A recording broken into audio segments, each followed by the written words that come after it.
The lights of the view were always bright, but today they felt blisteringly intense, so much so that Steve Harvey squinted as he walked out, waving to the cheering audience. His smile stretched wide, polished and familiar, the kind that usually eased any room he entered. But there was something in the air today that felt charged, like static before a storm. He felt it the moment he stepped onto the stage. Joy Behar felt it too, though she hid it behind that sly little smirk she could weaponize at will. She watched Steve as he sat down in the guest chair, adjusting his suit jacket, leaning back like he owned the place. That was Steve, swagger and charm in equal measure. Most days, Joy found it amusing. Today, she wasn't in the mood. "Steve Harvey," Whoopi announced loudly, giving him a grand welcome. The man, the myth, the mustache. That earned a laugh. Steve flashed his grin. "Thank you, Whoopi. Glad to be back here with you beautiful ladies." "Beautiful and opinionated," Sunny added, smiling tightly. Steve chuckled. "Oh, I know. Trust me, I know." Joy folded her hands in her lap. "You say that like it's a problem." Steve turned toward her. "I didn't say it was a problem. I just said I know. Because y'all don't hold back.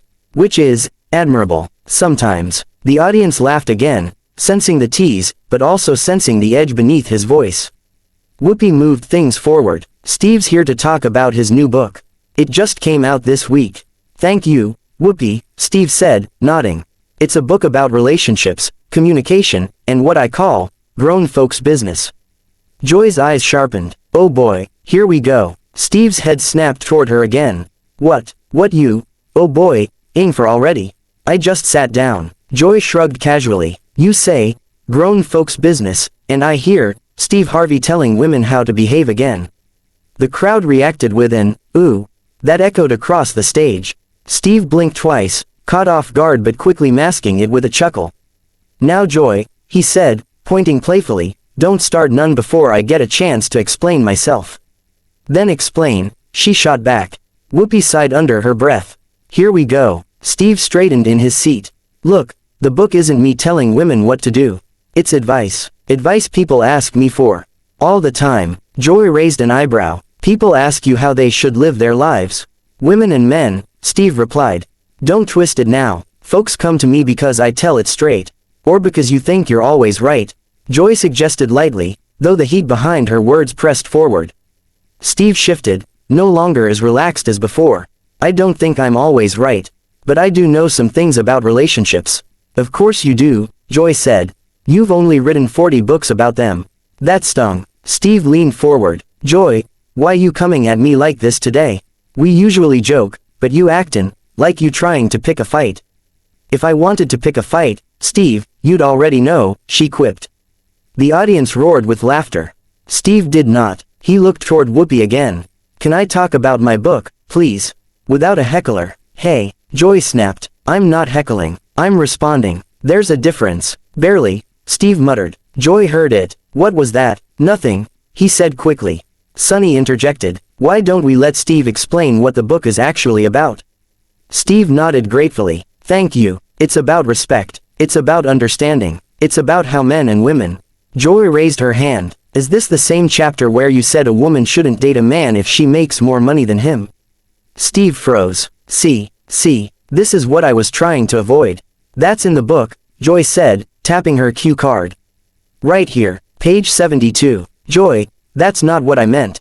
Steve burst out. Sunny read aloud. "It says, a woman must be careful not to shame a man by superseding his role as provider." The audience gasped. Joy's eyebrows lifted as if to say, "Case closed." Steve threw up his hands. "That's taken out of context." "Then give us the context," Joy challenged. "I was trying to." Steve stopped himself, realizing his voice had jumped. He exhaled sharply. "Look, men get intimidated sometimes. Society puts pressure on us to be providers. It's not about controlling women, it's about understanding the dynamic." "Oh, the dynamic," Joy mocked. "The dynamic where women succeed and men can't handle it." Steve's patience snapped like a twig. "Joy, you twisting everything I say. Only because you keep handing me the corkscrew," Joy said. The room erupted again. Steve held up his hands in exasperation. "This is exactly why I don't argue with women. Y'all come at me with stuff I didn't even say." Joy's voice sharpened instantly. "Did you just call me, women, like I'm a species?" "I said." Steve stopped, frustration boiling over. I said I don't argue with women. All right, that's a general statement, not a great one, Sunny muttered. The audience laughed nervously. Steve pointed at Joy, not aggressively, but too sharply for daytime TV. You been poking at me since I sat down. You ain't even trying to hear what I'm saying. Joy leaned forward, eyes locked on his. Because you're not saying anything that makes sense. Steve threw his arms in the air. Lord, give me strength. Backstage during the commercial break, the atmosphere inside the studio felt like the inside of a shaken soda can, foaming, fizzing, ready to explode the second the tab was lifted. Crew members darted around with headsets pressed to their ears, whispering urgently into microphones. One producer was waving cue cards in panic, another was gesturing wildly toward the control room window, where 3 more people were shouting silently behind the glass. But all the noise blurred into nothing compared to the storm brewing in the corner of the set. Steve Harvey paced in a tight circle, shoulders stiff, jaw clamped so hard his beard trembled. He looked nothing like the smooth-talking, joke-cracking man America usually saw. He looked like someone who had been pushed too far, and was furious that millions of people had witnessed it. I knew it, Steve muttered loudly, pointing at the floor as if the studio carpet had personally betrayed him. I knew this was a setup. I told my team, didn't I tell y'all? I told them, the View gonna twist my words. And Lord have mercy, look what just happened. His assistant, 22, terrified, clutching his clipboard like a shield, nodded rapidly. Yes, Mr. Harvey, you did say that. Absolutely. You were prophetic. Don't gas me up, Steve snapped. I don't need comfort, I need respect. Joy Behar sat at the table, legs crossed, arms folded, outwardly calm but with that unmistakable spark in her eyes, the spark that said she was ready, just waiting for him to swing again. She didn't speak. She didn't need to. She knew silence unnerved him more than any joke she could throw. You okay, Joy? Sunny whispered cautiously, leaning in. Oh, I'm fine, Joy said, staring directly at Steve. He's the one having a meltdown. Steve spun around. I heard that. You were supposed to. Joy fired back, unflinching. Whoopi Goldberg stormed into the center, arms out like a traffic controller trying to keep an 18-wheeler from crashing into a school bus. Enough, she barked. Both of you. This is a break, not a battlefield. We got 40 seconds until we're live again, so I need y'all to de-escalate, not make me pull out a fire. Hose. Steve rounded on her. Whoopi, you saw how she talked to me. You saw it, and I saw how you talked back, Whoopi replied. Trust me, both of y'all look messy. Joy lifted her chin. I looked composed. Steve laughed, loud, incredulous. Composed, composed. You been poking me since the segment started. Joy shrugged. If you can't handle being questioned, maybe stop saying questionable things. Steve walked toward the far wall, pressed his palms against it, and lowered his head like a man praying for divine patience. He inhaled loudly, then exhaled through clenched teeth. A producer rushed over, Emma, the one who usually handled celebrity guests she described as emotionally large. She held a bottled water out to Steve, but kept her distance like she was feeding a wild animal. Steve, she said gently, we're going back live. If you want to talk about your comedy tour instead of the book, we can switch the questions. Whatever you want, we just need you seated. Steve didn't take the water. I'm not apologizing. No one asked you to, Emma said. We just need you to sit down.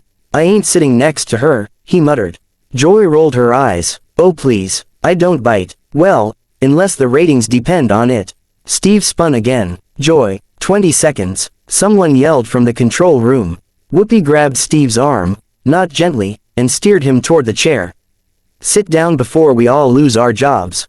Steve sat, but stiffly, like he was perched on a cactus. Joy didn't move at all, except for a subtle, victorious smirk tugging at her cheek. Don't smile at me, Steve grumbled. I'm not smiling at you, Joy replied. I'm smiling because of you. Steve glared. Joy blinked slowly. 15 seconds. Sunny scooted her chair an inch away from the blast zone. Look, Whoopi hissed, leaning close, this is morning television. Don't go viral for the wrong reason. Steve scoffed. It's too late for that. 5 seconds. Everyone slapped on their on-camera smiles like masks being snapped into place. 3, 2, 1. The red light blinked on. Whoopi spoke first, maintaining a cheerful tone so forced it could have cracked. Welcome back to The View. We're here with Steve Harvey, Talking about many things. The audience laughed cautiously. Steve exhaled sharply, trying to calm himself. Yeah, thank you, Whoopi. I was, saying earlier that my comedy tour is coming up, and Joy cut in instantly, and hopefully the tour is less explosive than this segment. The audience erupted. Steve's eyes widened. Joy, I am begging you, please, stop talking to me. Joy shrugged innocently. Then stop saying wild things. I didn't say anything wild. You called me, woman. That was general, not a good general. Steve slapped the table. See, this is what I'm talking about. No matter what I say, you turn it into some feminist indictment. Joy leaned forward. Then try saying something worth agreeing with. Oh my God, Steve practically shouted. Somebody help me. Every time I talk, she cut him off again. Maybe talk better. The audience gasped. Some laughed nervously. The tension was thick enough to bottle and sell. Whoopi, desperate, spoke over them both. Steve, why don't you tell us your favorite stop on the comedy tour so far?